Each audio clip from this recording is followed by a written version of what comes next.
Welcome to A Lit Passage, Conversations in Reading and Living. I'm James Bubar.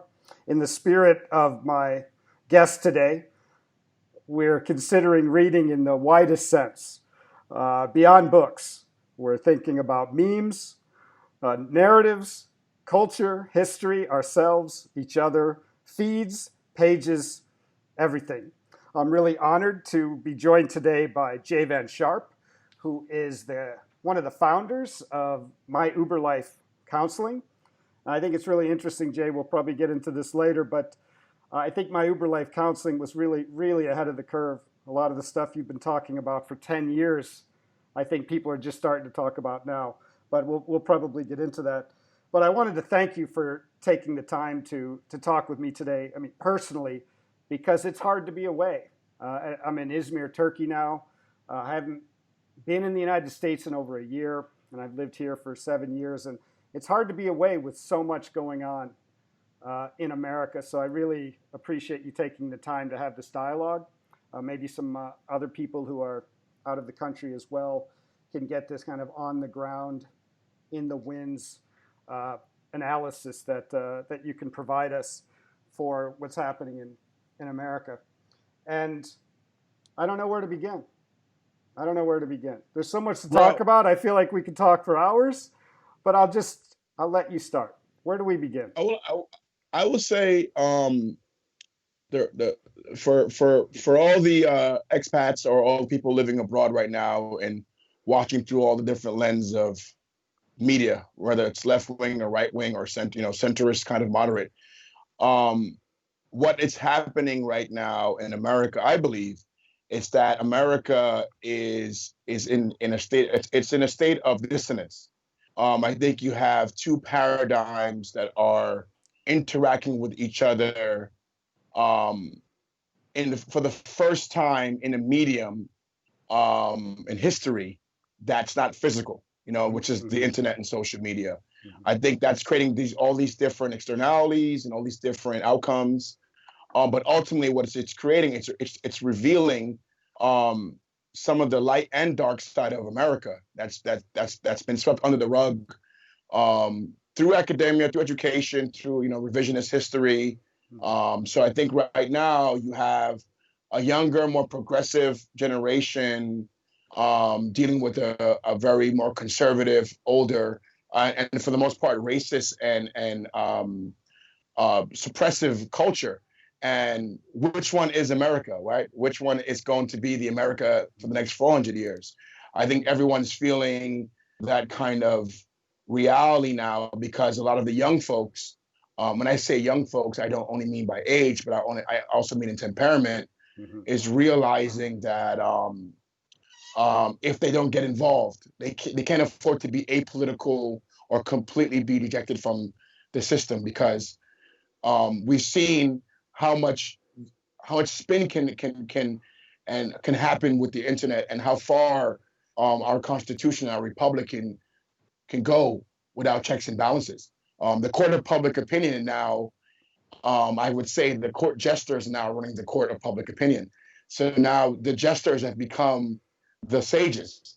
And I think that has panicked everyone across the board. So the state of America, that America is a question asking themselves: Are we the land of justice for all and liberty for all? Don't tread on me, or are we the land where white supremacy and subordination is who we are? And I think that is what's happening at the moment, James, in America in all forms. Yeah. I think it started with Me Too, and Mm-hmm. now currently it's with Black Lives Matter, and it's going to keep going. It's going to go in the ways that we probably can't even envision. Um, but I think that's what's happening now. America is in revolution. It's a digital revolution, Mm-hmm. and the revolution is being me. Yeah. Yeah. It's not it was not being televised. Then it was televised, and now it's being mean. I think that's where we are now. I mean, and that's in my and trying in my best to have a non-biased opinion. Um, Yeah. I think I think we know that um, me being a man of color, being a black man, being a black man as an immigrant, a man that's in his late 30s, a New Yorker, a moderate. I think it's, and someone that believes in the Constitution and the Republic of the United States of America, I think it's time. Yeah. Well, not only are you all those things which seem to be at the intersection of what's going on, a man of color, an immigrant, uh, but you're also from Venezuela. So it seems like you could do a whole series on some hotspots in American culture and government policy at the moment. And you've said a lot to unpack. And you mentioned left, right, but from afar, there's also this interesting notion of a top down, um, Yeah, which is manifesting in the digital space. So you can have someone, regardless of party, say something we all know is ridiculous now, and there can be a meme or a Twitter reaction or an instant commentary. But then also that can be also either sensational or have its own agenda. So even within this whole unraveling of kind of traditional spheres of narrative power, you have this incredible collection of voices. And I think one of the exciting things right now, I mean, after the horrific killing of George Floyd, is I'm starting to see voices consistently invited on shows or on YouTube channels that maybe I'd heard of before, but it's more than just a kind of Twitter exchange. Like I've seen the Black Agenda report, which I had read before, but I've seen Margaret Kimberly interviewed a lot, Cornell West, of course, but Dr. Gerald Horne, who's written 36 books, and I was saying, how do I not know that? And now I've seen him being interviewed a lot, and I'm looking forward to reading more of his work. So it's this crumbling you described, and I guess that you can use the cliche that where there's cracks, there's light coming through. And it's a great yeah, opportunity to better listen to each other and then examine our own, historical or racial or economic biases or privilege or blind spots. And so I'm wondering if you're feeling this too, because you're there. From a distance, it also seems an exciting time, but it's a scary time, not only because of the change I think you described wonderfully, but also it's in the middle of a pandemic and also an economic, I don't know what to call it. Say it's a recession. People think it could turn yeah. into worse. So this confluence of intense, it's almost like the perfect storm, and can be the perfect opportunity, but it's going to be a lot of. I don't know what the next few months are going to look like. Yeah, yeah. Yeah, we're feeling that.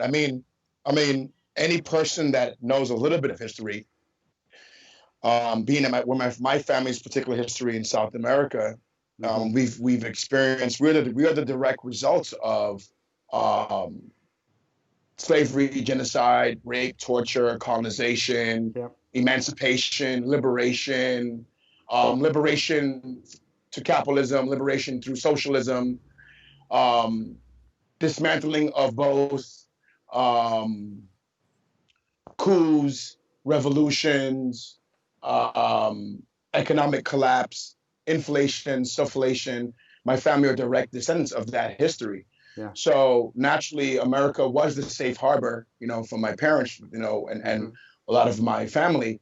America was the safe harbor, and you get sold Americana through movie, Mm-hmm. through media, and then of course when you come here, you realize that it's a different game. Yeah. Like you said, sometimes it's not left and right, sometimes it's top down, Yeah. and it's all purview and perspective and how you view that.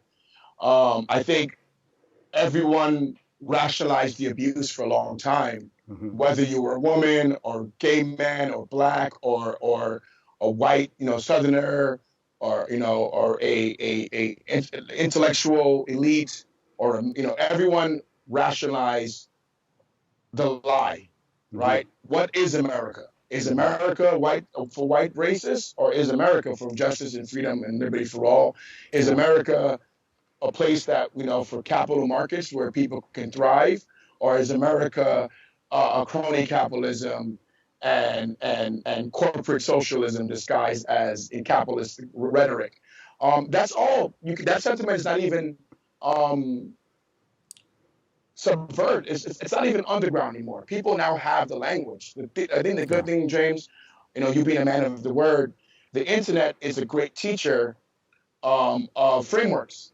And I think people now have language. I didn't know what emotional triggers were 4 years ago. I didn't know what emotional boundaries were 5 years ago. I didn't know what Juneteenth was, 2 years ago. I didn't, we're learning so fast as a culture, good and bad. Things are being exposed such at a hyper pace. Um, I can imagine someone whose entire esteem is built around the American lie, what they must feel in. This feeling we all had, we just trying to survive in this system. We rationalize abuse that we didn't even discuss amongst people of color, amongst Black people, you know, the gay community, the creative community. People didn't have these cross-cultural conversations because everyone was trying to fake it till they make it. Yeah. And then we all got to the end of the Wizard of Oz, and then we went to see the wizard, and when we saw the wizard, he's nobody. Yeah. And now we're all like, okay, let's burn it down then. You know what I mean? Or figuratively, and in some cases, literally. Yeah. And so I think America's getting a dose what everyone else in the world has not had the privilege of forgetting. Yes, that's well said. That's really well said. You know what I mean? Like people have had countries to have 50 years of no internal war is a long time in most countries. Yeah. A stock market that year over year has historically over the last 100 years have gained 70%. It's been up 70 some out of 10 times. It's been up. So 100 years for 70 years, the stock market has been up. Well, let's talk a little bit about that because you mentioned the system. And I think the great thing is everyone's becoming aware of the system, but the system is not defenseless. And so I came across this amazing term, co-opaganda. And it's this notion of the stakeholders of power, whether it's business, politicians who like the way things are, they're co-opting messages to kind of placate or to have a mock alliance and to keep, but the thing keeps going. And this is also something we're becoming more aware of over the years, is that the system can co-opt revolutionary impulses or innovative movements and turn them into a commercial. And then a few years later, we all go away. I mean, both of us lived in New York, right near Occupy Wall Street. It was an incredible movement. We went down there many times, and it was really profound. And of course, it got broken up rather harshly, which is reported that often. But we were there when we were around when they kind of raided and broke up the Occupy Wall Street in New York, and it was pretty brutal. Something we would probably condemn in another country rather quickly. And then it kind of got co-opted commercially in a way and then disappeared, but it was still real for a lot of people who were out there and who were thinking about it all over the world. It was an Occupy movement. So it didn't really go away. So I guess what I'm asking is, especially as a person who's consultant, you're working with businesses or artists or designers. Are you encountering this, or are you seeing it outside? About, I mean, really, I would say, really insincere, ingenuous ways of co-opting, but they want things to go on as normal, whatever that may be for them. Their ownership of the stock market, printing money, being the first in line for money that's printed. They want to keep all that grift going, but they also want to appear hip. Yeah. Well, I would say, James, I think people, especially Americans, and it's no disrespect to any American, tend to look at life in simple binaries, like good versus bad, hero versus villain, and life is more complex than that. Right. It all depends. So I want to say that, yes, you have the white supremacist racist who is a disease and a virus. It's a mental illness. It's a self-esteem issue. It's a mommy and daddy issue. It's a generational curse. But then you also have another enemy, which is, to me, the caviar cake eating liberals, Um, and the cake eaters are people who are like, the famous Marie Antoinette, let them eat cake Yep. in the French Revolution. Yeah. Um, Famously documented in during the Nazi occupation of Germany, when in the beginning some of the elite Jews were made to be friends with the Nazi regime, and they themselves thought they were above the reckoning of hatred against Jews. The caviar liberals, to me, I think people are more upset with that group of people, especially speaking as a man of color, as a black man in America. Um, um, they can be more harmful because we know they're insincere. Hmm. Terms of the corporate world working with brands, it's kind of like telling your mom you don't want to go to school, right? And your mom's like, go to school, right? And then you're like, okay, but you eventually come back and your mom's like now observing that you're really crying and yelling because you don't want to go to school. A good mother would say, hey, what's going on? Like, tell me what's going on, and fight through some of that. And then you find out it's a bully. You find out there's some bigger problem at the school, and then you investigate. um I feel like the brands are like bad mothers. They're like bad. They're like corporate America's like bad mothers. They don't care beyond just getting the kid out of their living room. Hmm. They want to get the kid off to the babysitter. So them putting a black square in most cases, um, them um, issuing a press release. Um, Not only is it insincere, it's also making fun of our intelligence as a community. Right. Like we think that, okay, like, do you think that we're gonna fall Right. for this? Right. Like, we've seen Occupy Wall Street, we've seen the Me Too movement, we've seen Time's Up. Now you're seeing Black Lives Matter 2.0. We've seen the civil rights movement. We've seen women's suffrage. We've seen so many movements in America, the labor movements, the feminist movements. Um, I think they're not ready for this level of intelligence in the layman, who Yes. they viewed before as the pedestrian. They probably thought that the markers of the intelligent person would be a Harvard degree or a neighborhood, but they don't realize that culture, generationally, by default becomes more intelligent and has a better sense of awareness in terms of how society is structured. I think young people intuitively can spot bullshit. Yeah. So, for example, James, if someone sends you a link, there's some people on the internet that can tell if that link is spam, Right. and there's some people who know right away by the graphic art, the link, Yeah. that it's not spam. And that's what the world really is divided in America. I think in terms of corporate America, I think that they don't realize, because of their ivory tower, their default instinct is to let them eat cake because their bias is for comfort and Yeah. sustaining the status quo, Yeah. not realizing the status quo is surrounded. So they should they should do a little bit more. So I've seen some brands now stepping up to the plate. Today, one of my friends from Foot Locker just donated $100 million Hmm. to creating a pipeline. So people are also requesting for more than a black square now. Yeah. So Ben and Jerry's is now I doing saw certain that. things.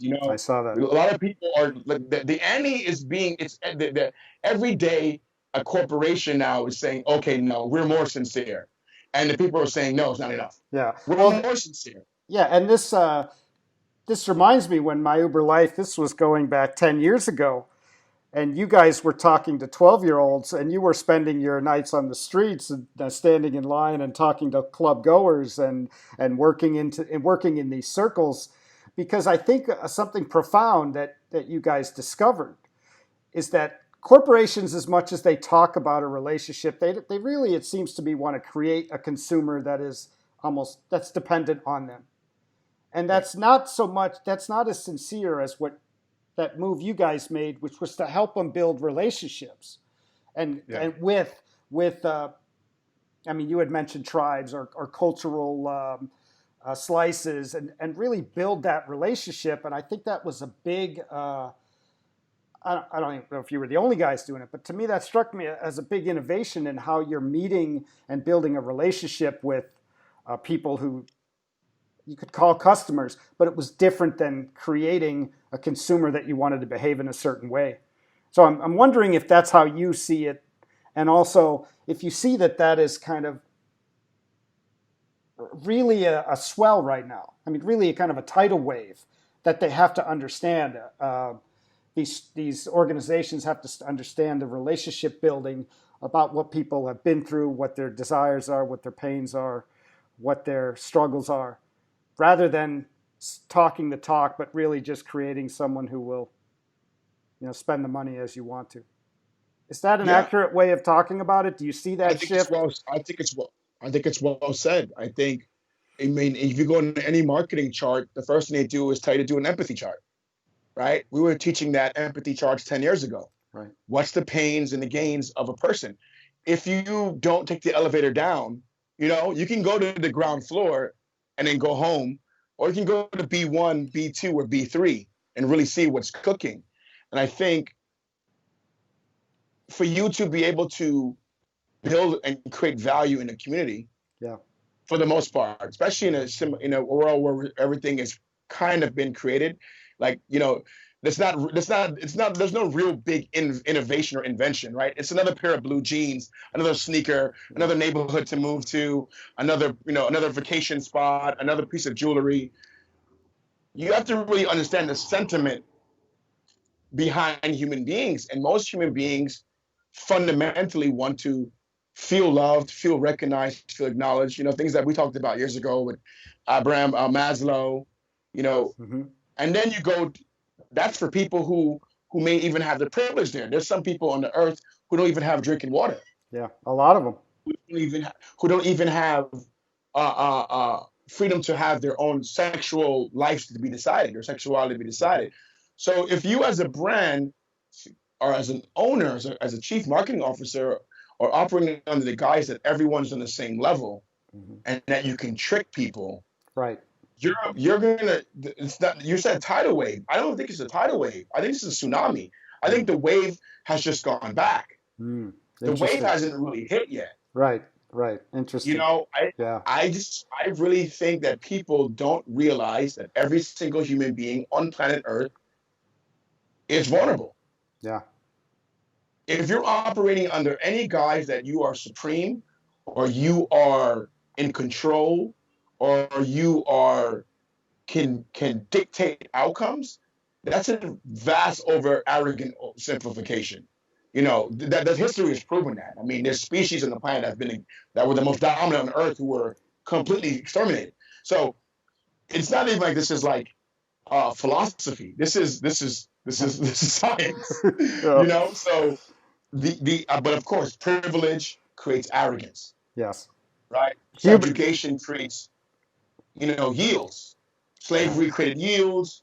Indentured servitude created yields. Immigrant migration created yields. And the fact that America has never reconciled that um, as a culture does seep into the business world in corporate America, Yeah. And right? yeah, and that lack of reconciliation, that lack of facing our crimes as a nation in our history. I mean, just horrific crimes, from the genocide of the Native Americans to the enslavement of the blacks to, I mean, exploitation of immigrant populations with like the Chinese coming in from the West. I mean, it goes on and on.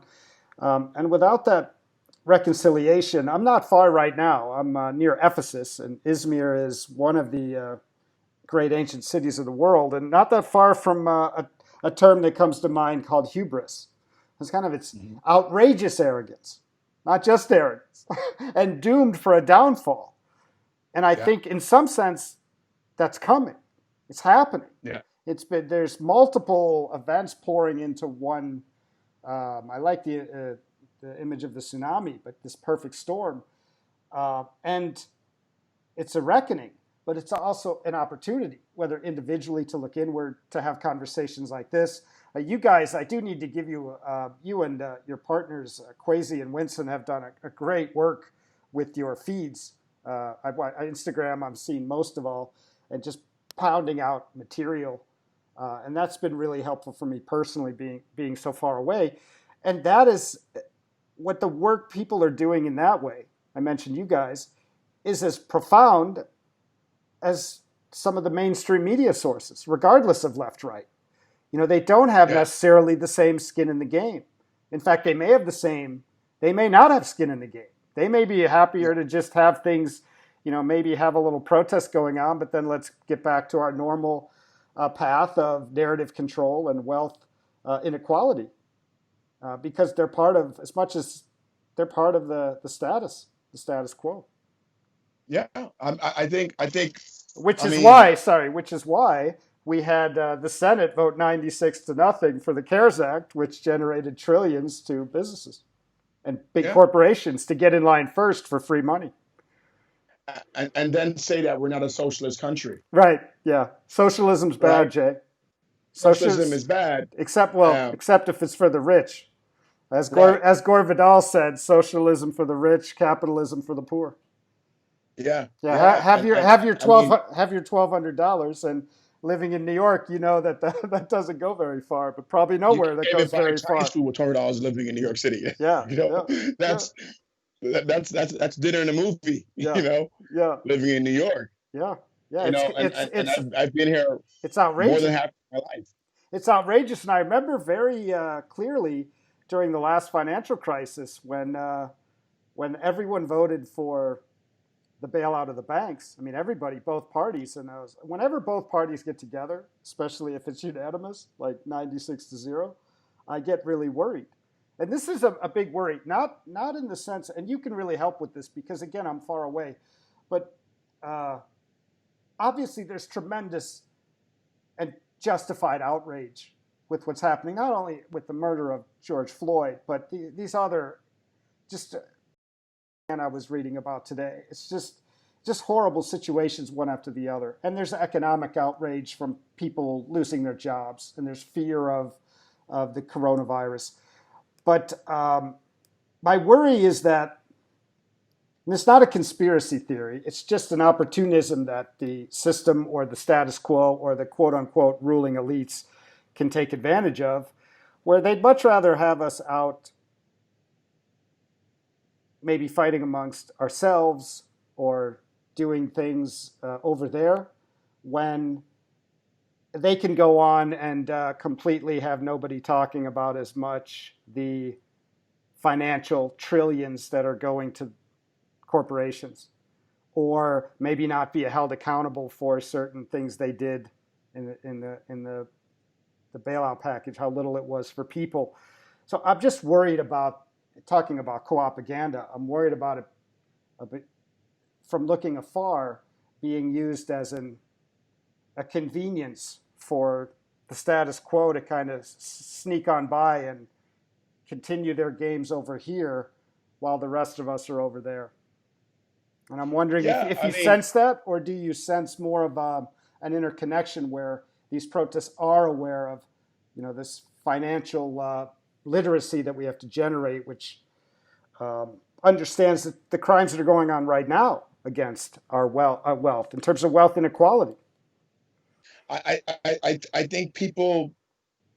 I think this generation of protests is a little bit more aware of financial and economic implications, but that does concern me how little the level of illiteracy around the greatest wealth transfer in the history of the planet is happening right now. Yeah, Um, and I can tell what I post, what gets more engagement, what gets the most engagement, and which is not me. This is not me being elite. sure. This is not me thinking I'm smarter than anyone else. This is me trying to edify people to say, hey, while we're doing this, also look at this, Yeah, you know, because I think people intuitively sense something is wrong. I do think the cops are a metaphor for a bigger issue in yeah, a lot of ways. mm-hmm. Unfortunately, that metaphor is also a reality, Yeah, and it's no longer just an anomaly. We're seeing that how this is um, a gross representation of a mindset that comes from from this cultural zeitgeist that we live within. I think I'm hoping that this level of consciousness will also get to the elites.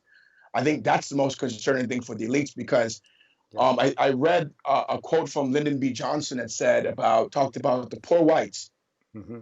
and you know and and black and brown people. He said, if we can make the poor whites think that they're above black and brown people, Right. I can rob them.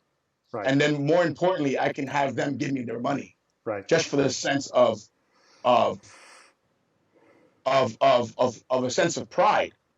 So I think America, if ever the poor whites and people of color, and the academic elites were to um, were to sink forces, the 1% will have a problem. Yeah. Because this currency is fiat. This currency is wealth is not created by denominations of money.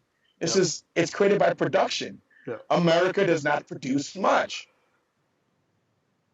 So if America is going to be great again, then we need to have a country of producers. And for us to produce things at this level, we have to have a country full of educated people. And if the case of the most educated people in the world, academically now in America, are black and brown people, black women, Mm-hmm. and East Asian men are the fastest growing population according to statistics. I mean, I know people, especially in this time we're living, people throw out 4 out of 5 cats or or 9 out of 8 donkeys. There's a Right. lot of spin there, but I would say America cannot exist. White supremacy is an illusion that cannot exist without the cooperation of black and brown people. Mm-hmm. So the reality is, we were making a joke with my sister, who's an activist and who's a lawyer, and we come from a history of freedom fighters in more than one continent now. And also, we believe in capitalism. I teach business, Mm-hmm. but I believe in conscious capitalism, just for conscious capitalism versus this crony greed plutocracy that lies. Well, and your approach always seems to stress contributing value and building community as opposed to Yeah, extracting. What we're witnessing is extraction, or what we have witnessed in the last. It's wealth extraction which from is from which is America, and it's what Malcolm X called the internal colonies of America. I yeah. mean money printing is just wealth extraction. So they'll use all that money to buy stock and assets when the rest of us are distracted. And I do recognize that that's going to create a huge bloat in the mentality of America. Mm-hmm. I mean, Rome fell very similarly. It got so absurd that there were vomitoriums in Rome. The greed got so absurd. So, um, and the only way they could steady that boat was creating a king with Caesar, which is fascism in a sense. So I think this is a last straw. Um, America's very young. It's not Mm-hmm. even 300 years old. Mm-hmm. So the arrogance of them versus India, who is 10,000 years old, or China, which is 5,000 years old, and there's certain cultures that are, hundreds of thousands of years old. On Russia, the Turkish people, West African people, Central African people. There are a lot of people in the world that have been around a long time that are just waiting for an opportunity to right the wrongs of this naive, spoiled brat mindset. Mm-hmm. I think America made a lot of progress with this notion that it was, the great savior of the world. But when that mythology, and you and I spoke about Joseph Campbell and the power of myth, America had the great mythology going for a long time. It was the pursuit of happiness, the land of milk and honey, pick yourself up by the boots, all these different rhetorics. And then you realize, wait, this is an obvious robbery and a complete disregard and disrespect and a complete spin on the history. The fact that I'm seeing white provincial men in America focus so hard on Black Lives Matter and not on the SEC and that court ruling, Mm-hmm. or racial supremacy in their mind as a philosophy, as a mythology, is more than important than them actual having equity in the American state. You know, and that arrogance, and most of them are the foot soldiers of the elites Mm-hmm. for the most part, is a great reckoning. I mean, this is historical. This is Sun Tzu, Art of War. Mm-hmm. This is the French Revolution. This is this is Nazi Germany. This is people don't understand how close we are to that. I do believe it are great white Americans, conservatives who may not even be for racial equality, but just understand, tend to your own grass, that are recognizing that there's a problem. And now you're starting to see people vote moderate, and on the local levels, I'm seeing that. Especially yesterday was the New York State primary and the presidential primary. A lot of people are fed up with both liberals and conservatives in America, which are the left and right here. Mm-hmm. Um, and just going with someone who's honest. I think to full transparency, I think a lot of the things that Trump represented was a little bit of that hateful honesty. Mm-hmm. Um, that did speak to a hateful part of our population that we pretended with Obama that was gone away. Well, and Sleepy is Joe it and Creepy Joe was not the savior answer either, right? but you know, these are questions that, or we'll lose the empire. Yeah. It's Well, it's a couple things. It seems to me that no one ever really would, not nobody, of course, but let's say mainstream narratives wouldn't embrace Trump as a symptom, but think about it as a cause, and they don't wonder why did people vote for him? What was the yeah, frustrations driving it? And maybe ugly things like white supremacy, but also maybe economic dislocation. There's an amazing book you may want to check out called America, A Farewell Tour by Chris Hedges, who's a Pulitzer Prize winner. And he talks about, I mean, he explores the pockets of poverty in America. And he talks about these populations, if they may not have anything in common culturally in terms of maybe they vote differently, but their needs are the same: economic uncertainty, lack of health care. And I think in this kind of environment, whether it's through the Black Lives Matter, coming together in the protest, maybe these populations that wouldn't have come together before can start that dialogue and realize it's the more of a top to bottom relationship, yeah. because the economic inequality is astounding. And when you were speaking about empire, often people ask me about America here, and they just think in this part of the world we have a lot of refugees from countries we've destroyed or are still destroying, and they just think that, well, America's government is doing what they always do, just this time at home. And so I'm wondering if there's also that awareness about kind of how America behaves abroad reflects on the justice or lack thereof or approach to its own people. Or are they I think seen as differently? Because in this part of the world, we have millions of refugees from, I think, 3 million refugees from Iraq, Afghanistan, and Syria, and many in Syria. My students work with them, and I don't have to walk that far to hear stories about America being the terrorist.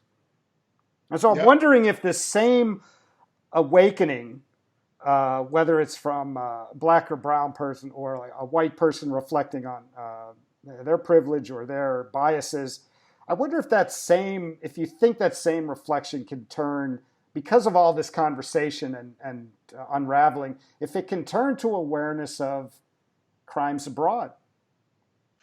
I think people are. I think America in general is very obsessed with itself. So Americans for itself tend not to look outwards. I think America is all about assimilation to Americana. Mm, I think America is a chip. It's a giant chip on Earth's shoulder, you yeah, know? yeah. So I don't think most Americans do spend time thinking about people abroad, thinking that there's whites, they're white ethnicities or black ethnicities or whatever how you want to describe and shape. These things are never in question. There's an assumption always in Mm, America that's very, very American. Although we have historical record in cities that are built on foreigners, right. you know, Yeah. and displaced people. And also we have movies and mythologies, very good movies about some of the atrocities that America have. And look, I'm not saying if America went on the record and said, "Hey, it's part of war. We're an empire. Get down or lay down." Right. Um, but it's this That would be it's this constant, that would be a little more honest. right. It's this constant hero. I did write something recently, and if I may just share a little Sure, bit of some of the course. sentiment, James. Um, I was thinking, well, how can I contribute to this civil rights movement, this Black awakening, especially me lending support to African Americans. I'm not an African American, but which is a privilege to be someone come from another country. Mm-hmm. But we know that African Americans are the reason why we're here. Mm-hmm. A big part of how my communication online is like we should acknowledge why we're here. Mm-hmm. Even people of color should respect their movement and not look down upon them. Mm-hmm. But that's another conversation. But I was talking about why are racists arrogant, right? And there was a simple question. I never really met like a timid racist. I mean, or there's this racism that gets goes through this process where it's no longer viewed as being racist. It now becomes arrogance. But I did a little bit of deep dive and I said, okay, if you do have a history of 400 plus years of war, genocide, rape, and torture, you're going to have to create rationalizations around that and create this mythology. And I thought about some of our chats we had a decade ago about the power of mythology and Joseph Campbell and things of that nature. I was like, okay, America had to create this dynamic binary, this hero and villain. Mm-hmm. Okay, this The cowboy and Indian. the white hat and black hat. Right. Yeah. This white cop and this black gangster. This this one is organized crime, the other one is a thug. These binaries that are completely obvious. And I said the reason to create centuries of genocide and torture, you had to create justifications, and that justifications became a mythology that I'm the savior, I'm the Messiah, I'm here to change, I'm here to uplift. I'm this rape is for your own benefit. I'm helping you become more pure. Yeah. And at the same time, it's bombs for peace. Bombs for right? peace, Jay. Yeah, exactly. So I think part of Americana is breathing sociopathy into the population, and I think Interesting. sociopathy is a part of Americana, and I think sociopathy creates a weird narcissism, sense of self, an elevated sense of self, this arrogance, and it also creates blindness, peripheral blindness. Mm-hmm. You only see yourself. Why would you worry about anything else? Because I'm supreme. I'm King Midas.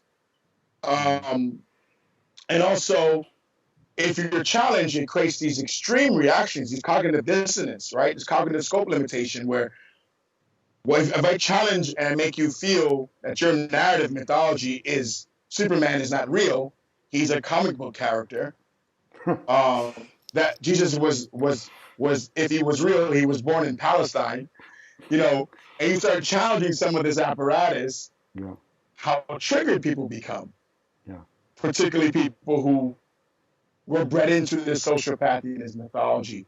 So I think how that applies to your initial question about how they view foreigners or other nations, Americans don't have any time for the vast majority. Why would I worry about shithole countries? Right.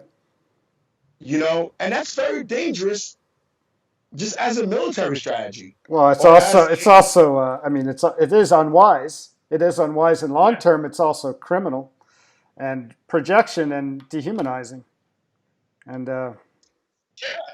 so I think James that what you have is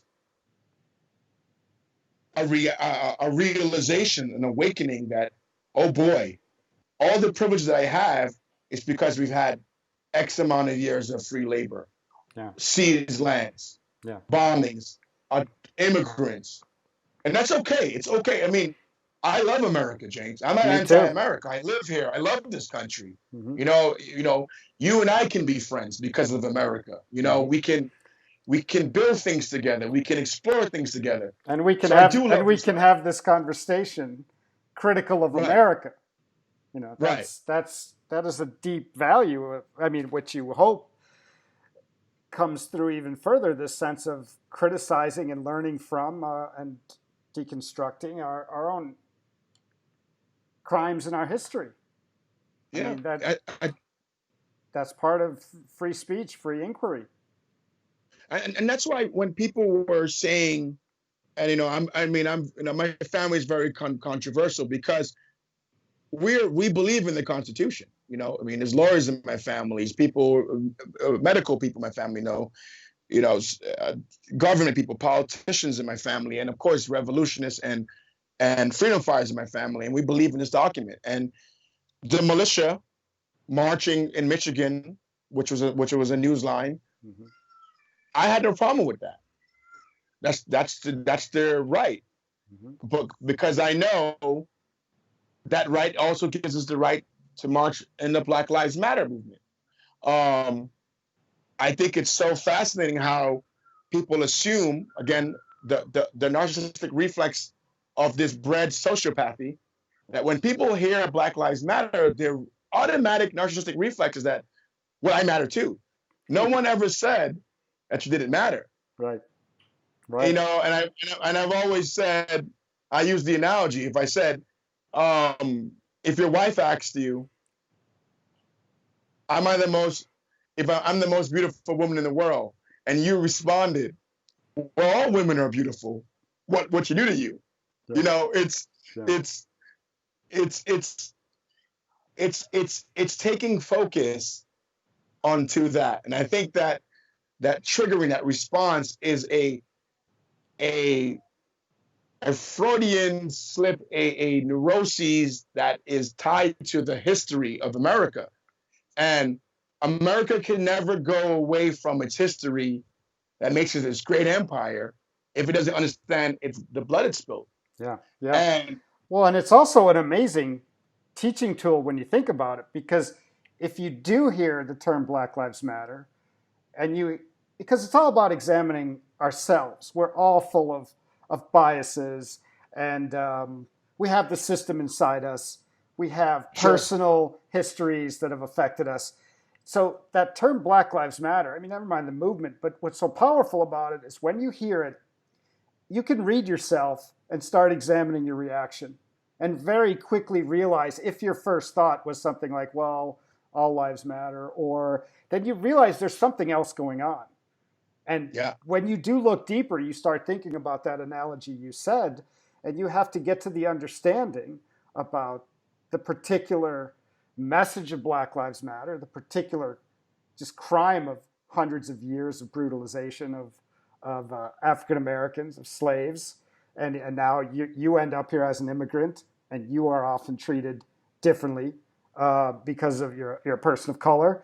It, and so, if you take the time to self-examine, hearing such a powerful term that's so memorable, in some ways it's a gift that it's an opportunity to learn and become more self-aware and have conversations. But will they get beyond that trigger? Because America loves to project. A lot of what we do in the world that we blame other countries of doing, we do. yeah, Bombs yeah. for peace. And you wouldn't believe the horror stories I have heard from refugees from the areas that we have, quote unquote, liberated with our bombs. I mean, Yeah. you wouldn't believe it. I'm I talking mean, from children. So yeah, it's like there's teachers all around us, but getting back to your point about insincere corporations, I feel a lot of that is coming from narratives that are given to us, and not necessarily from one party or another, but from top down, who they all really benefit from just having us go away. So they're trying to feed us simplifying things, and I think people want more. And that's when you see things like discussions on social media, or maybe our discussion, or on Twitter, that instant reaction that what you said, people have been through a lot, and they're suffering, and they're reflecting, and they're reacting, and they're not as foolish as I think quote unquote elites would like us to be. Yeah. I mean, there's we are a conscious organism, and you know there is a there's some kind of Darwinistic outcome as we evolve. So there's a level of consciousness that each generation receives, and maybe sometimes we forget. But for us to look at an 8-year-old and assume that 8-year-old is the same person that we were at 8-year-old is a gross misunderstanding of how our species evolves, and how we compound in terms of the exponential growth of human information. Um, you and I, both remember a time when even trying to Skype was an impossible feat. I'm in my backyard in New York, you're in Ishmael, and we can have a conversation Yeah. in real time. And you and I both remember when this was just a a future conversation, and here we are. So, and we're using this as a way to have discourse about some of these subjects. Imagine some of the coded language that a 10-year-old was having with their pen pals. Yeah. We remember a time where pen pals was something, and now Yeah. you can have a group of friends All over the world.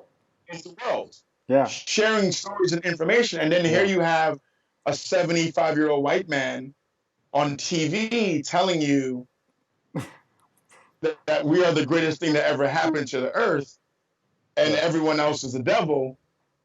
And then you look around and you walk around, and this is your friends are like, well, that's not true, because now you're having that dialogue.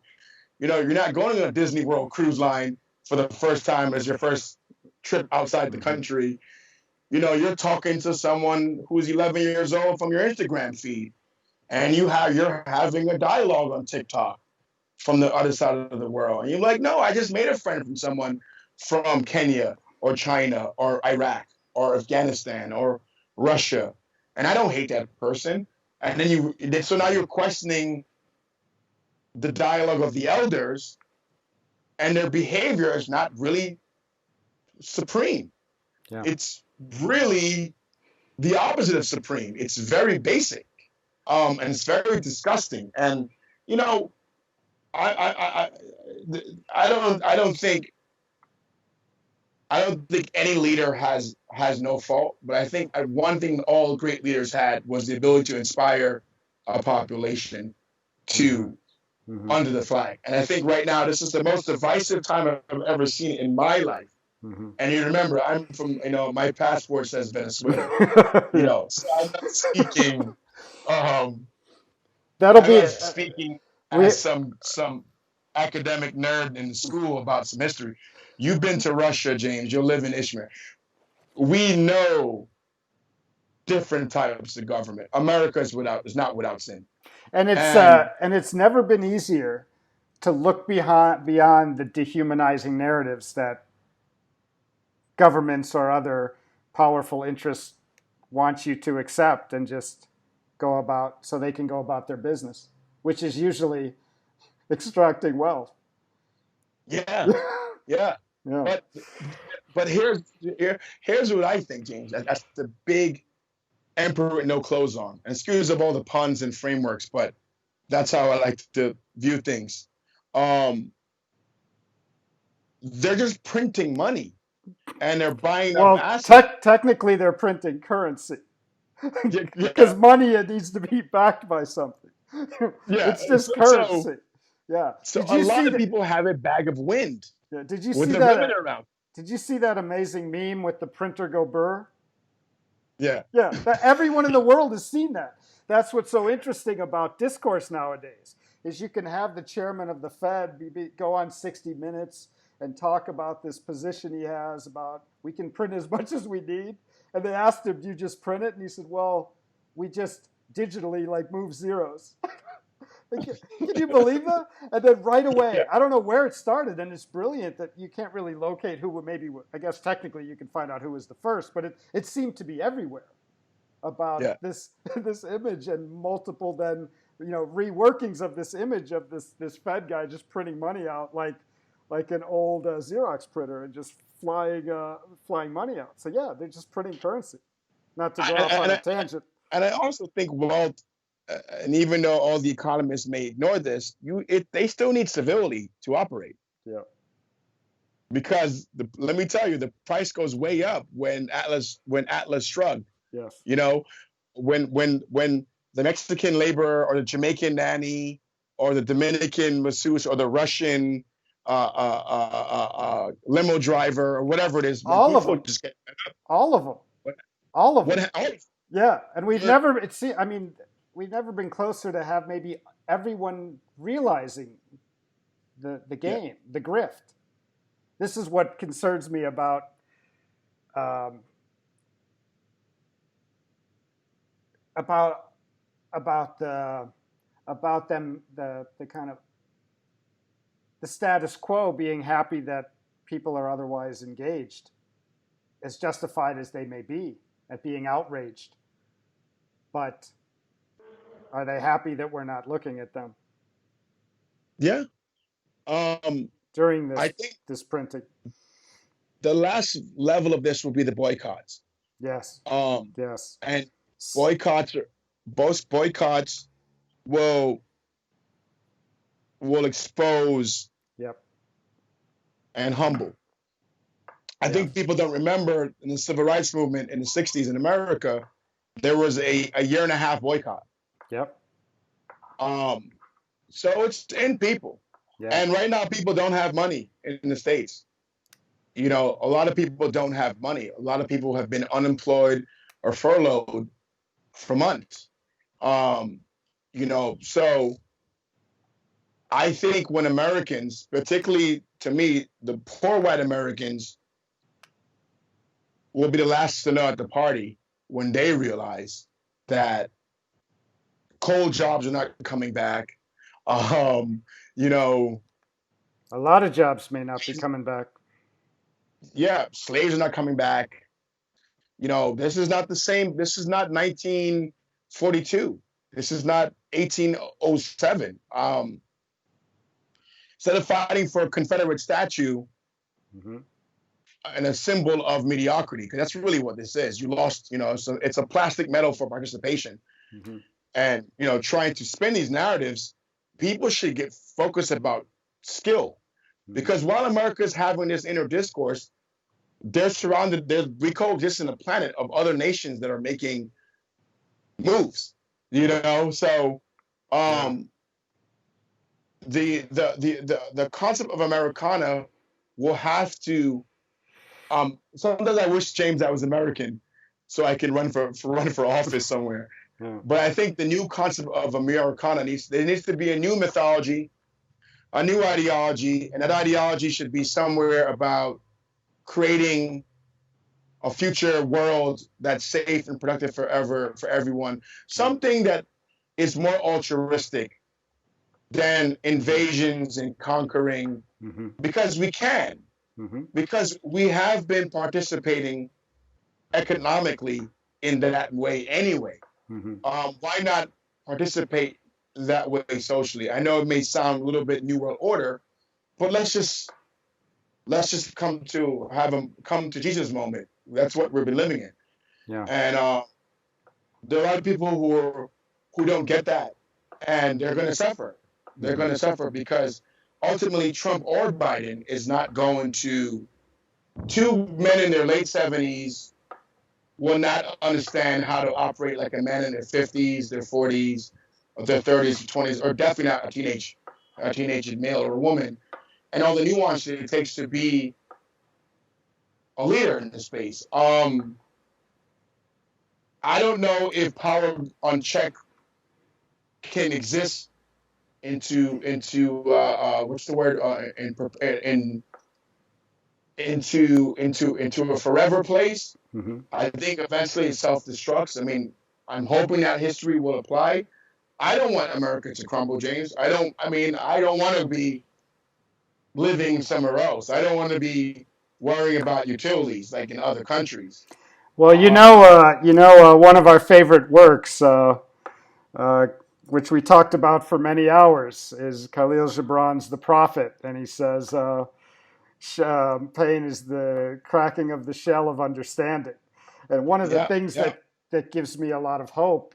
I mean, I'm older, even older than you, but seeing the young people in the protesting, it's enacting inclusivity, it's enacting enthusiasm, and those are things that can build this revitalized, I think, American uh, approach, because we have such wealth in terms of the different points of view, the different races, the different ethnicities, the different identifications, and working, celebrating, and really loving that dialogue and learning from each other. That is a lot of potential uh, in yeah. America. Something that other countries, they don't have the riches, and that's what can be so frustrating when you think of the extraction that's happening in terms of the currency, whether in printing or job loss, you know, uh, because our wealth is our inclusivity and our difference, and celebrating that. And I think, I mean, everything from that's happened from even from the coronavirus. It's interesting how it's encouraging dialogue. I mean, I think you're right. Some people, it's triggering and shutting them down, and they're clinging to old narratives. But in other sense, it's really pulling people into an inclusive and dialogic space that didn't exist before the coronavirus, and then before the economic impact of that, and then before the George Floyd killing. Yeah. I think um, I do. I have to maintain optimism. I classically I prescribe to the religion of optimism. It's I can't say it's a science, but my religion is optimism. I do believe, James, um, that the final the arc of this will be in a better position. I do believe that people want a better world. Mm-hmm. Um, I do believe that every generation does become more progressive. Mm-hmm. Um, I think we do have history. History is hard to erase now Mm-hmm. because everything is televised and memed. Um, my only concern is the lack of education, or the lack of, I'd say let's like, get away from the word education, critical thinking. I Yes. think critical thinking is something that is not a natural byproduct of privilege and and success, or nepotism, or all the results of a white American supremacy. Um, No, in fact, in many ways, However, it's opposed to it. yeah, in many ways exactly, but I do think that the show is this is the final curtain. Mm-hmm. The primaries is going to be another huge, well, rather the American general election Yes. coming up in November. Yes. Yes. On top of COVID, Black Lives Matter, Mm-hmm. more killings, Economic distress. economic shifts, Yeah. maybe a second wave of COVID. Who knows? I think eventually there'll be no spin. Um, Yeah. there'll be hard to quit more straw man attacks, more ad hominem attacks, more. Mm-hmm. It's going to be hard. I mean, Yeah. it's going to be hard to not deal with the reality that you have a good set of the population unhappy, Yeah. and also And they're going to try to placate that unhappiness with simplifying villain like narratives, whatever it may be, sure, so they can sure. maintain their positions. And but I think eventually they'll lose. because no I do empire too. has ever existed into the future that way. Right, Um, right. and if there's any American that will listen to this, or any person who cares about democracy and the American Republic, um, they should subscribe to the higher conscious, their higher sense of self, and say, if we want to keep the great American experiment going, um, we better wake up, Hmm. because 240 years is not a long time for an No, empire. no. Um, We're a teenager. yeah, particularly when it comes to the internet. So, but James, this conversation to me is always to be had, because um, you know America, right? I know immigrant America. I know Hmm. Black America. I know Hispanic America. I know, you know, we both know academic and literary America. We know socialite, liberal, caviar, cake eating America. We know financial America. There's a lot of Americas, Yeah, that gets oversimplified into black and white, right, that are now understanding their role in this struggle, or how that simplification gets in the way of our right, individual pursuits of happiness. right. So I think this is a good time for America. Like I said, I'm an optimist. I do think, um, I do think that if we keep pushing, um, I'm on the record. I'm not a fan of Joe Biden as well. I'm not a liberal. I'm not a conservative. I'm a free thinker. I'm a critical thinker, and I think local government has to come back. I think state government has to come back. I think we need to stop focusing on big government. The ironic is that a lot of right conservatives have propaganda, or co-optaganda, as you brilliantly said earlier, Co-opaganda, about how big government sucks. But at the same time, yeah. they're It just constantly keeps getting enamored with bigger. with MAGA. Yeah, and it also just keeps getting bigger. Yeah, it's like, do you realize that your worship of one branch of government is exactly the same thing you're talking about? Yeah. So, Well, you I, know, I think that I think the parties are a little scared of having a country of free thinkers who realize that these these fairy tales of our history that are holding us back by not letting us understand the crimes of the centuries and are even to this getting in the way of, you had mentioned Joseph Campbell, so of that journey of toward a kind of wholeness or a bliss where we can fully embrace life. I mean, that's the real crime. One of the crimes of white supremacy, in the sense of it's like, as you said, it was a virus, and it's affecting all of our ability to have a fulfilling life and engage in our community in fulfilling ways, and also, but I think right now you're seeing opportunities for, I mentioned the enthusiastic inclusivity and new dialogues and new understandings, at different levels, maybe some more sincere than others, but I think people do want to embrace this as an opportunity. But I know I'm optimistic as well. I'm worried about the systems. They have a way of withstanding shock, yeah, yeah. and I think, Well, but as you said, I think I wrote this down. I think it was on your Instagram page, but you were talking about even today, financial literacy is a revolutionary act. Like, that's where yeah, we are today. Of course, yeah, it's protesting, it's local voting, but under financial literacy, or there was an amazing speech you have to look up. It's his name, I believe, is Eric Latham. His Twitter feed is I Am a Character, but he did a speech at Black Lives Matters in LA, and it went viral. And he talked about, we need financial sovereignty, volunteering, and voting. Like, he delivered this epic speech, and without the internet, I wouldn't have seen that in Izmir, Turkey. So there is so many opportunities, even though it seems, as you said, such a time of crumbling or unraveling.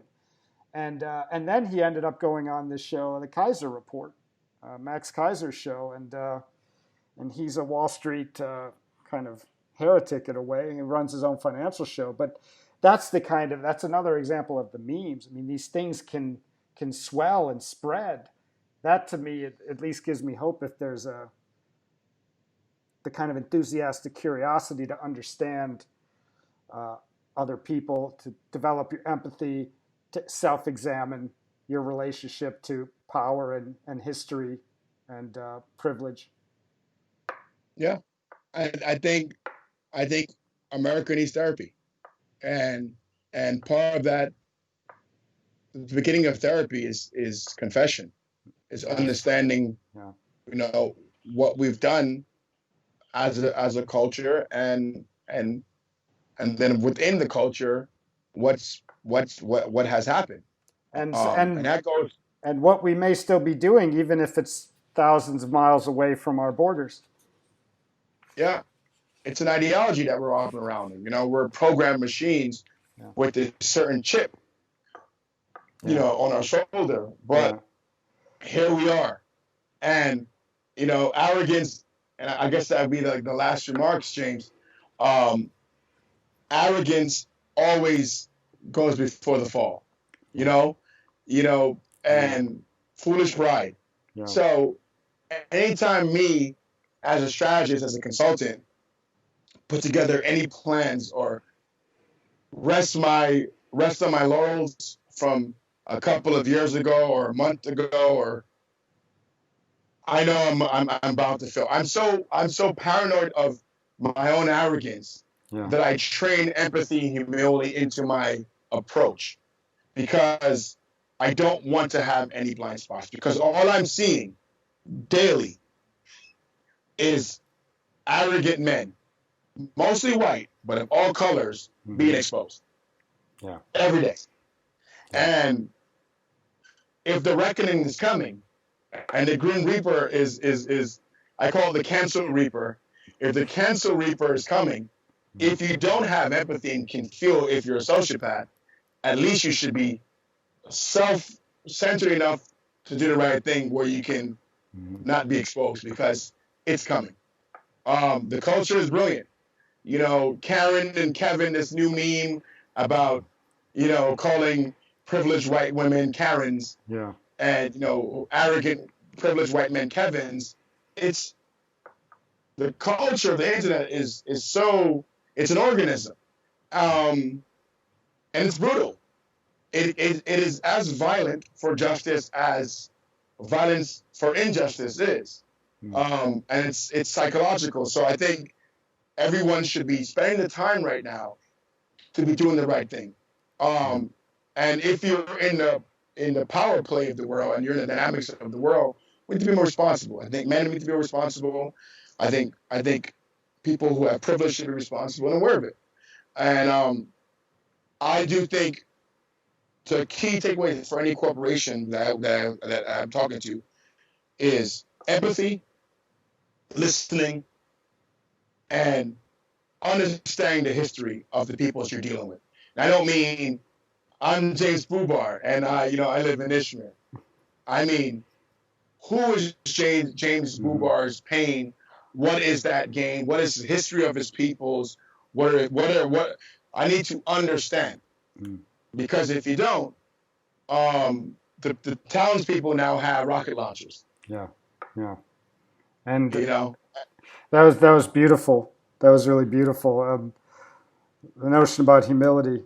Yeah, that was beautiful. And I just want to thank you so much for launching this um, YouTube channel podcast as my first guest, because it's hard to be away, as I mentioned, and dialogue is always an opportunity. And I really appreciate you taking the time to have this dialogue with me, and for us to share it in this way. And before we go, do you want to? Is there a better way that people may follow your work or keep in touch with, if you yeah. can, Well, try to stay up with your mind? yeah. Well, they can follow me at my personal is JEY, J of my Uber life. Like Uber, like the car, Yeah, we'll put it so in it's there as well. We'll put it in okay. the So, description. so Yeah. J My Uber Life or our company, My Uber Life Consulting. Um, it's at My Uber Life. And then also, my email's there, vansharp at myuberlife.com. Jay Vansharp, I'm a pretty public figure. Hmm. Um, anyone can Google me, email me. I'm always willing to have a conversation to help any person, company. I teach business. I mentor. Um, I mentor a lot of people who are looking to start their own company, their own business. I do educate the Black and Brown community of the world. I'm big believer in ownership and building entities. I do believe in teaching financial literacy and economic literacy. My Instagram now has become more political as of late, of course, because any other conversation would be stupid. I used to talk about more focused business things, but I'm talking more about income equality and economic equality, and yeah, it's a good journey.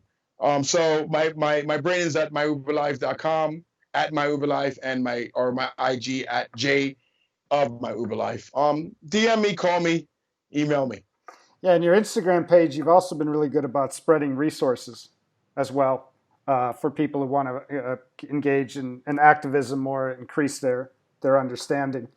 But I definitely have to. I would love to have you back on because I think we need to talk about be a wolf about your dream, Yeah, yeah, which is it's more than a slogan, my friend. yeah, It's a calling. It's a prescription. It's a challenge. It's a solution. And yeah. I want to definitely go deep into that about how that relates to everything you guys are pouring into My Uber Life, which is, I mean, creating a lot of opportunity for growth among artists, designers, companies, musicians, and it's in the world. It's loose in the world, and I'd love to talk about just that phrase next time. Let's do it. I hope you'll come You on. got it. I Deal. hope you'll come on again. And thank you so I'm much for, in the middle of this great unraveling, spending so much time, some time with us. Oh, it's very enjoyable. The pleasure was all mine, James, and I'm always here to have a conversation with you. I love your work. I love what you taught me. I love the things that we shared. Um, and yeah, be a wolf about your dreams. Something that we can have discuss. It's definitely a prescription to the world's madness. Yeah, James, and that's big love. Stay safe out there in Ishmael. that's going to be the whole talk. We're going to go right from those words, all right? And and so if you take a chance to subscribe to the channel, that would be great. You can hit the alert to receive notification. As we're a new channel, it would be wonderful to spread to your friends. And thank you so much, Jay Van Sharp, one of a kind, my friend, and good luck. And I look forward to talking to you again. Stay safe. Liberty and justice for all, James.